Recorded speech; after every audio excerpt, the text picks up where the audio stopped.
يلا نبدأ نعمل وصفة جديدة وأول مرة تتعمل من إيد تيتا، والأكلة الحلو واللي يجربها مش هينساها ولا هيبطل يعملها.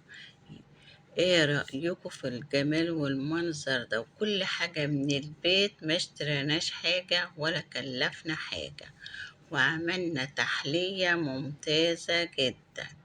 يلا بينا نشوف الوصفة ايه.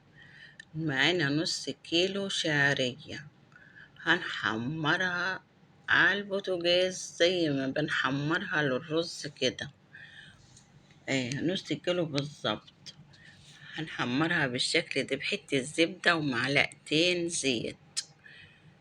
زيت يكون نوع كويس، وحتة الزبدة بنشوح فيها معاها هي. وهتشوفوا شكل الشعرية عامل ازاي، لون جميل جدا. والتحلية ديت لو جربتيها مش هتنسيها. بس ياريت تعملي اللايك وتعملي مشاركة في قناة تيتا وتشيري الفيديو. تعالي معانا 1/2 كوب سكر، حوالي 100 جرام فقط لا غير. 1/2 كوب. ومعانا 1/2 كيلو مية، الشفشق ده معياره 1/2 كيلو مية. هنغطي على الشعرية ونسيبها تستوي، معيارها زي الرز اهي. هنغطي ونسيبها تستوي براحتها ونهدي النار عليها لما تغلي. تعالي بقى احط عليها شوية زبيب وقلبيها وشوفي الجمال والروعة. في الحالة دي ممكن تاكليها بالشكل ده. ممكن تحط عليها سكر بودرة وما تحطش السكر الأولاني وتاكليها. ممكن تحط عليها لبن وتاكليها. ممكن تعمليها زي المهلبية بنشا أو الرز بلبن وتاكليها. كل الوصفات ديت فيها جميلة جدا، وعاملاها على القناة كلها عندكم موجودة.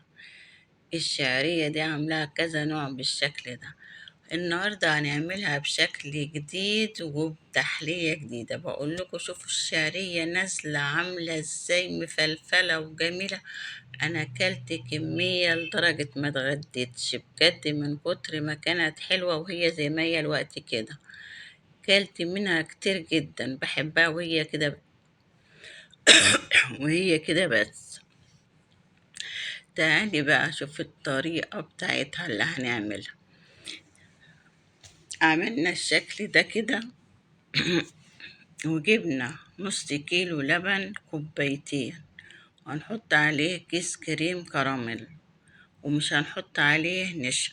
بس انا من رأيي تحط عليه نشا عشان ما يسرحش في وسط الشعرية كله، لان ده اتغلل في الشعرية كله. انت تحطي معلقتين نشا على 1/2 كيلو، او وتسيبيها تتقل كده وبعدين تسقيها. هتقوم بقى لما تسقيه ما ينزلش في الشعرية. انا سقيته كده نزل في الشعرية وهو سخن ومسايح، حطيته ونزل في الشعرية. اما تسيبيه يبرد ويهدى وبعدين تحط ويتقل كده تحطيه على الشعرية. مش عايزينه ينزل كله يتغلل في الشعرية كده، عايزينه يبان طبقة فوق الشعرية.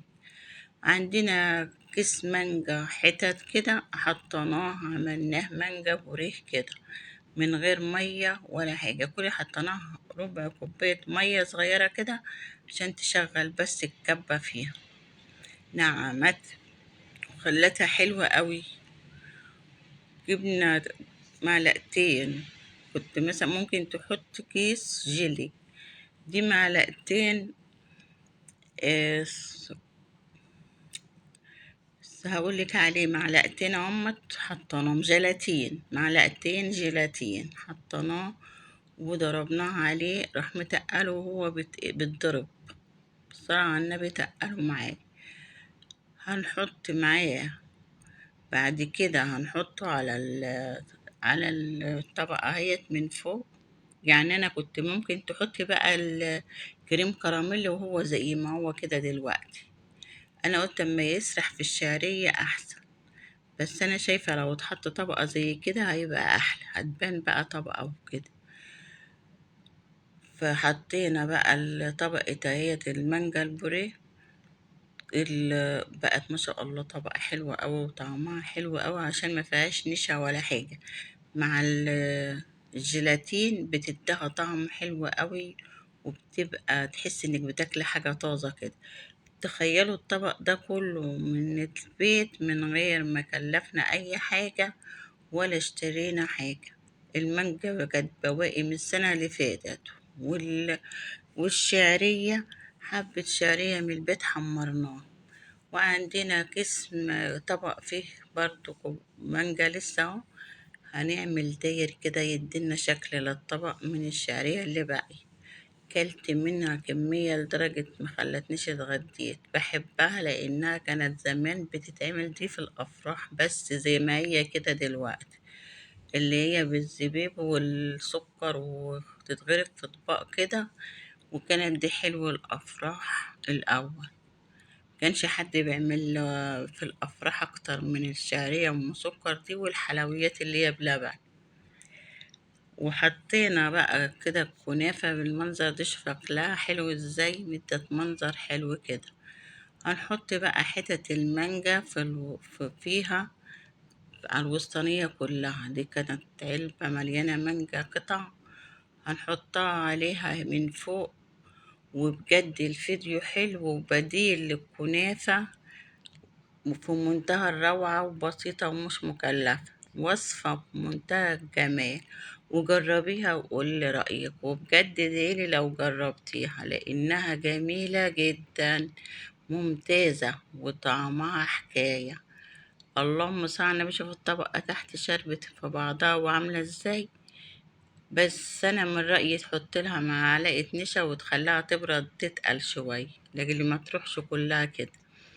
وبجد الطاجن ده لو جربتيه مش هتسليه ومش هتبطلي تعمليه، وكل اللي هيخش عندك هيسألك على الطريقة عاملاه ازاي. وشوف المانجا اهوت هنطلع قطعة ونوريها لكم في منتهى الجمال والروعة. وانا واكلة منها في الاول بقول الله الله على اجمل حاجة كلتها بقى قبل كده. بجد الطاجن تحفة. شايفين منظر الطاجن، تاكلي منه ما تشبعيش.